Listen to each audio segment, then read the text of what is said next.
Breaking news अवां सां share कयूं पिया। कराची में मास्तरीअ लाइ टेस्ट पास कंदड़ उम्मीदवारनि रेड ज़ोन ॾांहुं मार्च कयो आहे।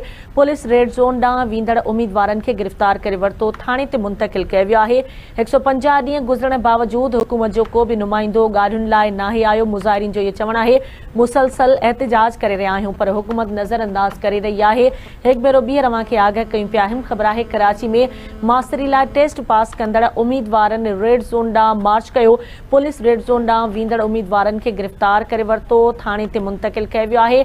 150 ॾींहं गुज़रण बावजूदि हुकूमत जो को बि नुमाइंदो ॻाल्हियुनि लाइ नाहे आयो।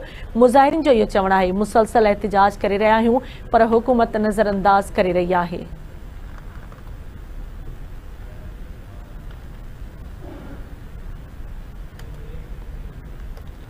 अहम ख़बर अवां सां शेयर कयूं पिया। कराची में मास्तरी लाइ टेस्ट पास कंदड़ उम्मीदवारनि जो रेड ज़ोन ॾांहुं मार्च।